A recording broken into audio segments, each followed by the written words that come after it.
Welcome guys, welcome to the blog. আজকে আমরা CPC নিয়ে পড়বো, সিভিল প্রসিডিওর কোড। তো ওটা কি? সিভিল প্রসিডিওর জিনিসটা কি? সিভিল সিভিল মামলার সবথেকে বড় অ্যাট্রিবিউট হলো যে এখানে কোনো ধরনের পেনাল্টি নেই। এখানে শুধু কথা হয় কম্পেনসেশন, ড্যামেজেস, রিইম্বার্সমেন্ট। এবার আমরা জানবো এগুলো কী, কম্পেনসেশনটা কী, ড্যামেজেসটা কী, রিইম্বার্সমেন্টটা কী। যদি আমি কারুর কোনো ক্ষতি করে থাকি, সেই ক্ষতিটা যদি ইন টার্মস অফ মানিতে ট্রান্সফার করা যায়। এবার আমি মনে করো কারুর গাড়ি ভেঙে দিয়েছি, এবার সে তার গাড়িটা সারালো, গাড়িটা সারাতে তার 10 টাকা 50 পয়সা লাগবে। এই যে 10 টাকা 50 পয়সা, এটা হলো তার ক্ষতি, লস। এই লস যে তার হলো, সেটা আমি তাকে পূরণ করব কি করে? কম্পেনসেশন দিয়ে। কম্পেনসেশনটা obviously in terms of money হবে, in form of liquidated damages. Liquidated damages মানে কি? ক্যাশ বা এনি কাইন্ড অফ পেমেন্ট। সেটা চেকে করা যায়, ট্রান্সফার করা যায় ফান্ড, যে কোনোভাবে করা যায়। বার ঘটনাটা হলো ড্যামেজেসটা কি? ড্যামেজেস মানে হলো আমি যদি কারুর ক্ষতি করে থাকি, এই যে টাকাটা আমি দিলাম একটু আগে কারুর গাড়ি ভেঙে 10 টাকা 50 পয়সা, এটা কিন্তু এক ধরনের কম্পেনসেশন। আবার এটাকেই আমি ড্যামেজেস বলতে পারি। কি করে বলতে পারি? এই যে লসটাও সাফার করেছে, তার জন্য ওর কিছু ড্যামেজেস ক্লেম করবে ও।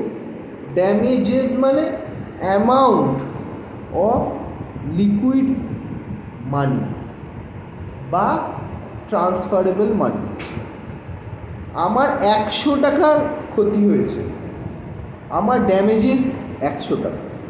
ড্যামেজেস, ড্যামেজ মানে কিন্তু ভাঙচুর মানে কোনো ক্ষতি, ড্যামেজ মানে ক্ষতি। ড্যামেজেস মানে আক্ষরিক অর্থতে এটা একটা অ্যামাউন্ট, যেই অ্যামাউন্ট আমার লসটা হয়েছে সেই অ্যামাউন্টটাকেই ড্যামেজেস বলে। এবার রিইম্বার্সমেন্টটা কি?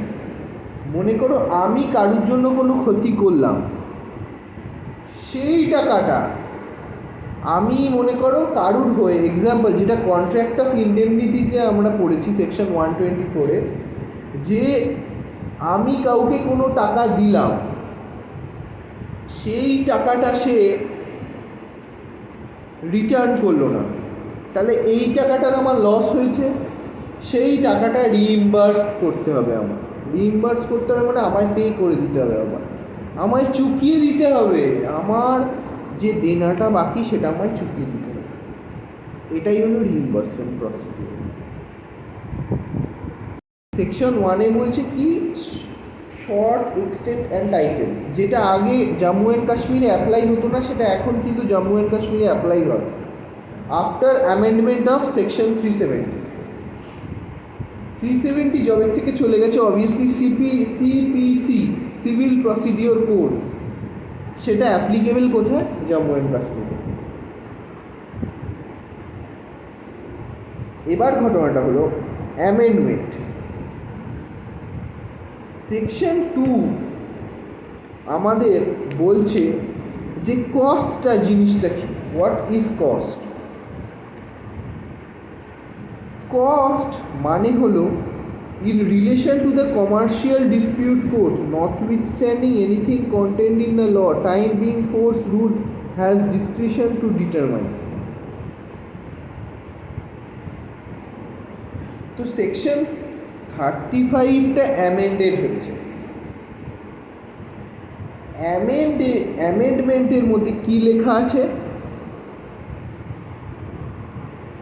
এবার সেকশন 35-এর অ্যামেন্ডমেন্টে লেখা আছে কস্ট। এই কস্ট জিনিসটা হলো, কস্ট ভালো করে বুঝতে হবে। কস্ট অবভিয়াসলি কোর্টের রিলেটেড টার্ম কস্ট। এই কস্টটা কে অ্যাপ্লাই করতে পারে? এই কস্টটা কে কার ওপর চাপাতে পারে? এটা অবভিয়াসলি কোর্ট কোনো মানুষের উপর চাপাতে পারে, তার ভুলের জন্য, তার অজানার জন্য, বা তার ইগনোরেন্স টু ল এর জন্য। এই কস্ট ব্যাপারটা এবার কি? কস্ট মানে কোনো ধরনের অ্যামাউন্ট যেটা কোর্ট ডিক্লেয়ার করে অর্ডারে to pay by the person on whom the cost is imposed. Cost তাহলে কাকে পে করতে হবে? যেই লোকটার ওপর কোর্ট ইম্পোজ করবে কস্টটা, সেইটাই হলো কস্ট। এটা obviously discretionary power of the court. Court বলতে প্রিসাইজলি যদি বলি, আমি এক্স্যাক্টলি যদি বলি, যদি আমি আরও ভালোভাবে বলতে চাই, তাহলে জাজ, একজন জাজের ক্যাপাসিটি আছে two declare which is the cost. Cost কি, কতটা অ্যামাউন্টের হবে, সেইটা ডিক্লেয়ার করার জন্য কোর্টের অর্ডার, মানে একটা জাজকে অর্ডারে লিখতে হবে তার এগেনস্টে কস্ট।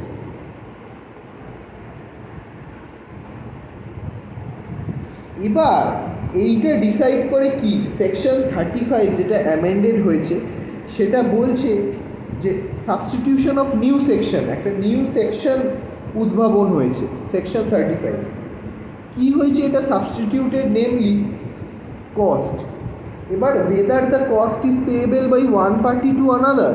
এবার কস্ট অনেক রকমের হয়, যেরকম কস্ট আমি মানে কস্ট জাজ বলতে পারে, অর্ডারে লিখতে পারে যে কস্টটা আপনি কস্টটা পেমেন্ট করবেন কোর্টকে। এবার অনেক আমি কিছু প্র্যাকটিক্যাল এক্সাম্পলস দিচ্ছি যেই ক্ষেত্রে কস্ট লাগে। মনে করো কোর্টে থেকে কেউ সমন পেয়েছে,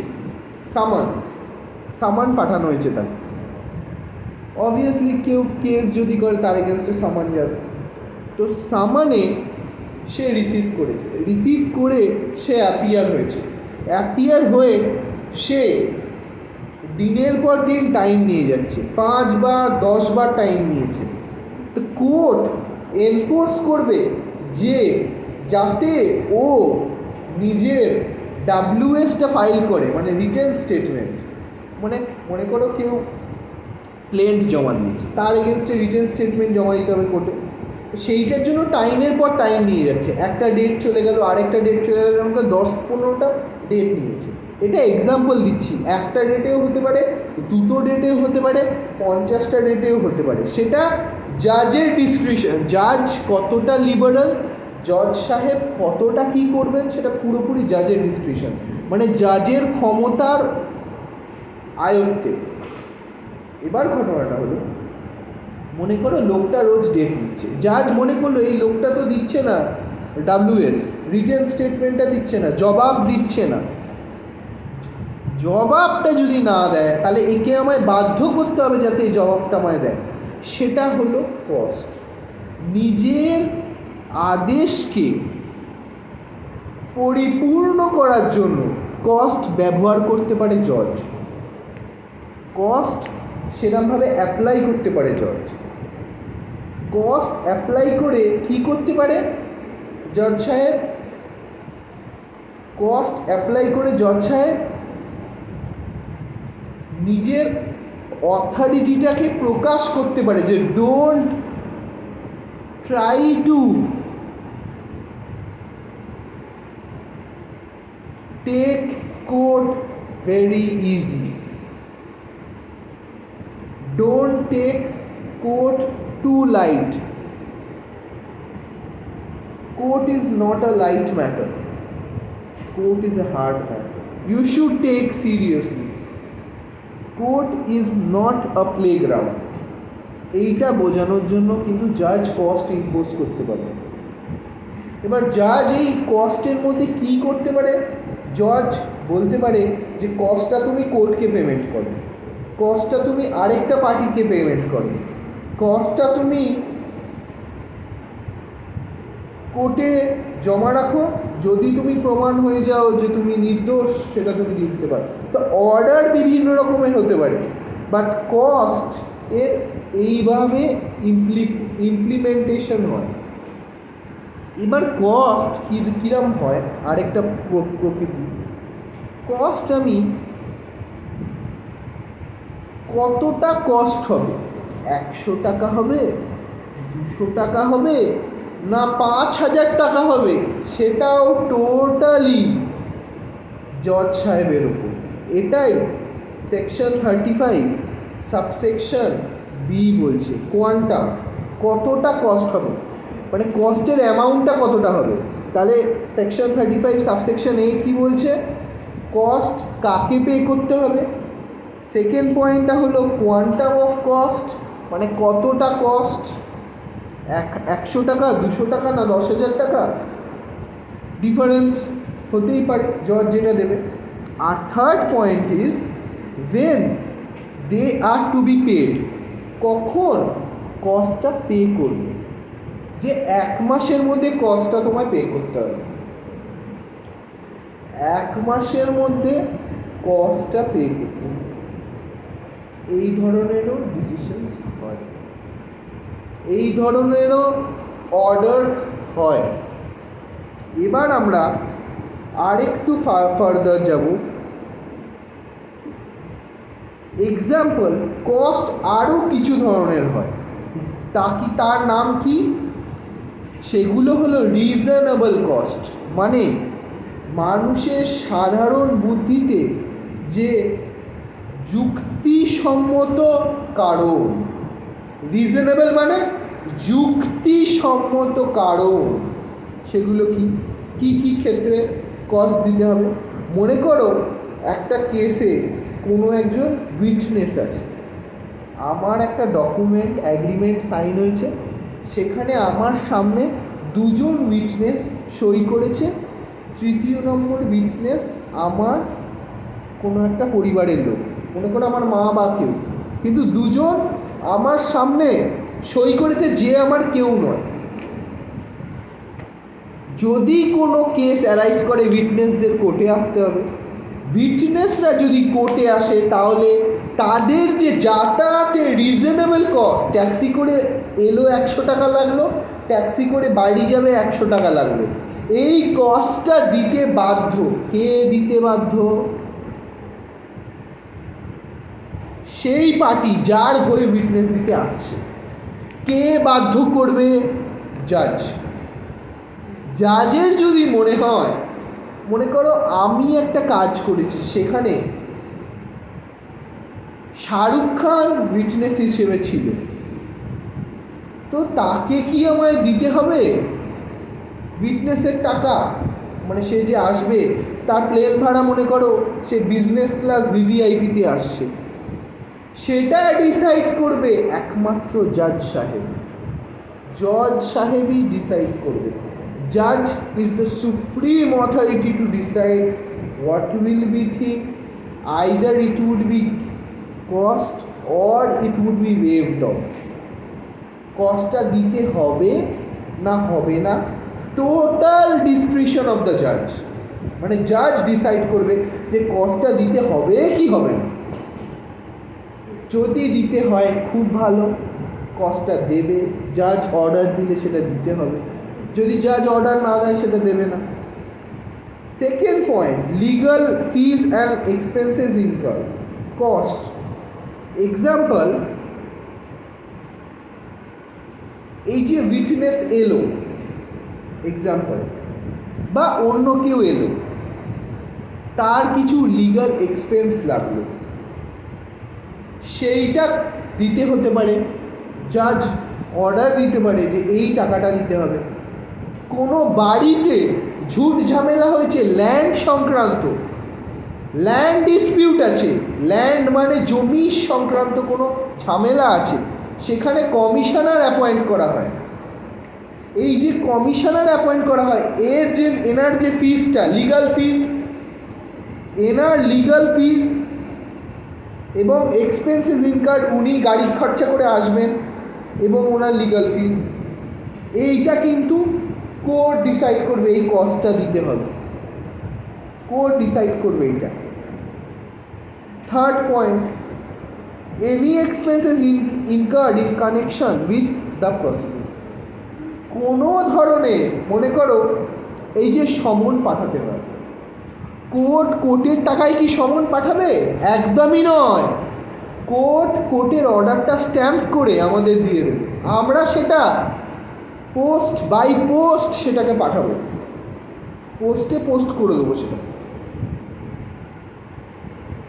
এবার আমরা যদি পোস্ট নাও করি, যদি কোর্টের ক্লার্কও পোস্ট করে, তাহলে তার যে রিজনেবল খরচাটা, রেজিস্টার উইথ এডি, তার যে খরচাটা সেটা কিন্তু ক্লায়েন্টকে বা পার্টিকে বিয়ার করতে হবে, সেটাই হলো কস্ট, সেটাও আরেক ধরনের কস্ট। এই যে চিঠি দিলাম বা অন্য কোনো ধরনের কস্ট, যেটা মনে করো কোর্টের ক্লার্ক, সে কি নিজের পকেট থেকে খরচা করবে সমনের চিঠি পাঠাতে? একদমই না, তাকে সেই ফিসটা পেমেন্ট করতে হবে। এবার সেকশন 2, এবার সেকশন 35 সাবসেকশন 2তে কী বলছে? সেকশন 35 সাবসেকশন 2তে বলছে যে এই কস্টটা একজন আনসাকসেসফুল পার্টি দেবে সাকসেসফুল পার্টিকে। তার মানে মনে করো কেসে অবভিয়াসলি আনসাকসেসফুল পার্টি তো সাকসেসফুল পার্টিকে দেবে, কেন? ভুলটা তাহলে কার? এক্সাম্পল, যদি কস্ট আমায় পে করতে হয়, তাহলে আমি নিশ্চয়ই কেসে হেরে গেছি বা কোনো ভুল করেছি বা কন্ডাক্টের জন্য কোনো ভুল ত্রুটি হয়ে থাকে, তাহলে আমি আনসাকসেসফুল পার্টি, আমি মনে করে অ্যাপিয়ার করছি না 10 দিন ধরে, আমার অ্যাপিয়ারেন্স কম্পালসারি, এভিডেন্সের জন্য আমার অ্যাপিয়ারেন্স কম্পালসারি, আমি অ্যাপিয়ার করছি না কোর্ট তখন কি কস্ট বসাবে আমার ওপর, তখন আমায় কস্টটা দিতে হবে। এই কস্টটা আমি মনে করো কোর্ট অর্ডার দিয়েছে যে বিকে তুমি দেবে, বিকজ বি বারবার প্রেজেন্ট, তুমি বারবার প্রেজেন্ট নও এভিডেন্সের জন্য, তোমার সাকসেসিভ এভিডেন্স ওর, তুমি প্রেজেন্ট নও, তোমার জন্য ও রোজ আসছে, তাই জন্য তুমি ওই কস্টটা তুমি ওকে দিয়ে দেবে আরেকজন পার্টিকে, যে রোজ আসছে 10 দিন ধরে। তাহলে কি হলো ব্যাপারটা? আমি এলাম না, যেহেতু আমি এলাম না, তাই জন্য কস্টটা আমায় দিতে হবে। কস্টটা আমি কাকে দেবো? ওই লোকটাকে দেবো। তাহলে আমি হলাম কি আনসাকসেসফুল পার্টি, যাকে দিচ্ছি সে সাকসেসফুল পার্টি। যেহেতু সে সাকসেসফুল পার্টি, তাই জন্য সে টাকাটা পাচ্ছে। যেহেতু সে, এবার অনেক ধরনের, এবার মনে করো স্যুটে কেউ হেরে গেছে, মনে করো কেউ হেরে গেছে, তাহলে তাকে যে কম্পেনসেশন বা ড্যামেজ দিতে হবে, সেটাও এক ধরনের কস্ট। এবার এই কস্টটা ডিসাইড হয় কীভাবে, সেটা সাবসেকশন 3তে বলা আছে। তাহলে আজ আমরা এই অবধি রাখলাম। Please like, subscribe and share to my channel. Thank you very much. Stay safe, sanitize করো সবাই। বাই।